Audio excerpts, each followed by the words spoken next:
নমস্কাৰ, প্ৰতিপল হোম কিটচেনৰ অন্য এটা এপিছডলৈ আপোনালোক স্বাগতম জনাইছোঁ।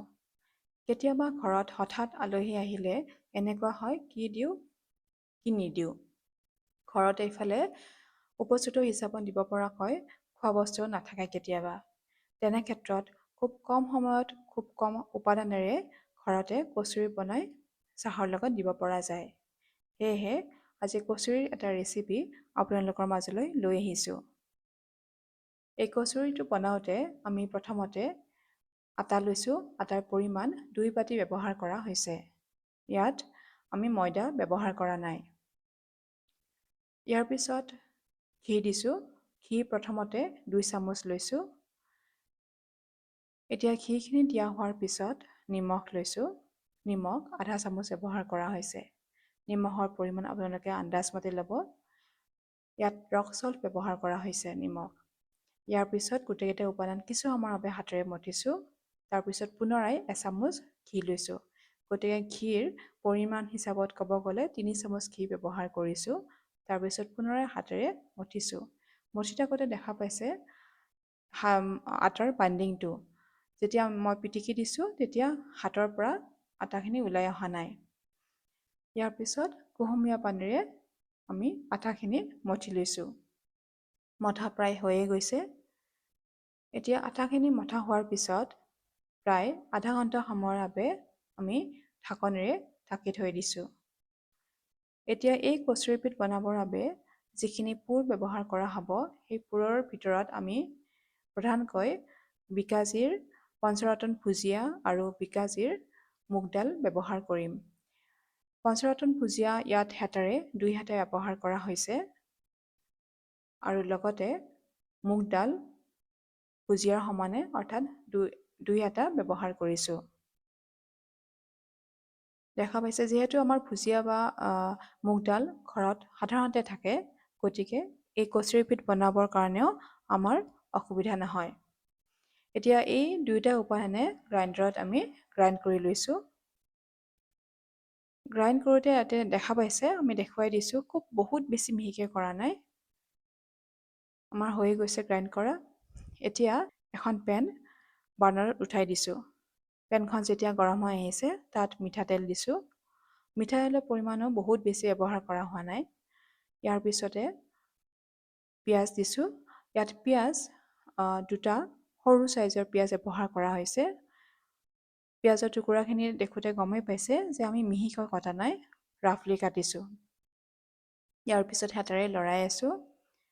যেতিয়া পিঁয়াজখিনি ৰঙা হৈ আহিছে তেতিয়া পিঁয়াজখিনি পেনৰ ঠিক চাৰিওফালে লৈ গৈ মাজত অলপ ঠাই উলিয়াই লৈছোঁ আৰু সোঁমাজতে আমি বেচন দিছোঁ। বেচনৰ পৰিমাণ হেতাখনৰ আধা হেতা ব্যৱহাৰ কৰা হৈছে।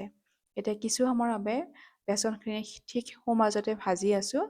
যেতিয়া ভজা হৈ গৈছে এই বেচনখিনিৰ লগত পিঁয়াজখিনিও এতিয়া মিহলাই দিয়া হৈছে।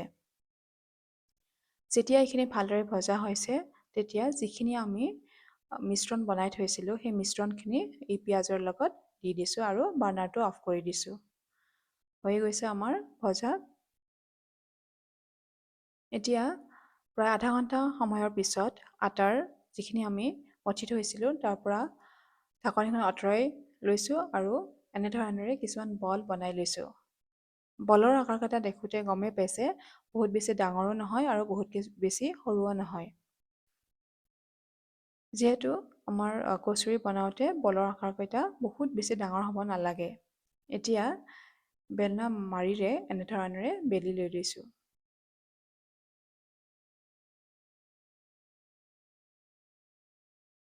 এতিয়া এটা বাতিত অলপ পানী লৈছোঁ আৰু হাতৰ আঙুলিৰে লিচিখনৰ ঠিক চাৰিওফালে এনেধৰণেৰে লগাই দিছোঁ পানী। ইয়াৰ পিছত যিটো আমি মিশ্ৰণ তৈয়াৰ কৰিছিলোঁ সেই মিশ্ৰণখিনি আন্দাজ অনুযায়ী বা প্ৰয়োজন মতে যিখিনি আমি লাগে বুলি ভাবোঁ সেইখিনি লুচিখনৰ ঠিক সোঁমাজতে দি দিছোঁ। এতিয়া এখন হাতত লুচিখন ৰাখি আনখন হাতৰ আঙুলিৰে এনেধৰণেৰে তাক এটা আকাৰ দিয়া হৈছে। আমি যেনেধৰণেৰে ম'ম' বনাওঁতে আমি এটা শ্বেপ দিওঁ, ঠিক তেনেধৰণেৰে ইয়াতো প্ৰথমতে দি লোৱা হৈছে। এতিয়া ইয়াৰ পৰা যিখিনি অলাগতিয়াল অংশ, সেই অলাগতিয়াল অংশখিনি ইয়াৰ পৰা আঁতৰাই দিছোঁ। দেখা পাইছে? ইয়াৰ পৰা উলিয়াই দিলোঁ। ইয়াৰ পিছতে হাতৰ তলুৱাৰে এনেধৰণেৰে হেঁচি হেঁচি তাক মিহি কৰা হৈছে। ইয়াৰ পিছতো যিখিনি উঠি অহা অংশ থাকিব, সেই অংশখিনি এবাৰ আঙুলিৰে আমি হেঁচি দিম আৰু তাক মিহি কৰিব চেষ্টা কৰিম। আমাৰ হৈয়ে গৈছে এটা কচুৰিকানি যিখিনি প্ৰয়োজন হয় আকাৰটো, সেইটো হৈ গৈছে। এতিয়া পিছৰ এখন আৰু এবাৰ দেখুৱাই দিছোঁ।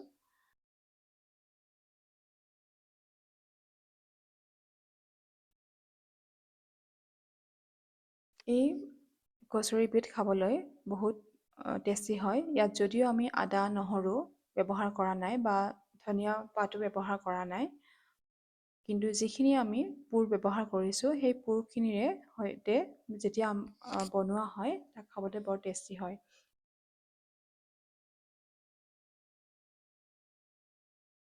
এতিয়া এনেধৰণে আমি কেইবাটাও বনাই লৈছোঁ।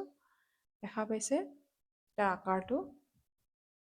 ইয়াৰ পিছত এটা কেৰাহী বাৰ্ণাৰত উঠাই দিছোঁ আৰু যেতিয়া তেলখিনি গৰম হৈ আহিছে, তেতিয়া তাত এটা এটাকৈ আমি ইয়াক ভাজি আছোঁ।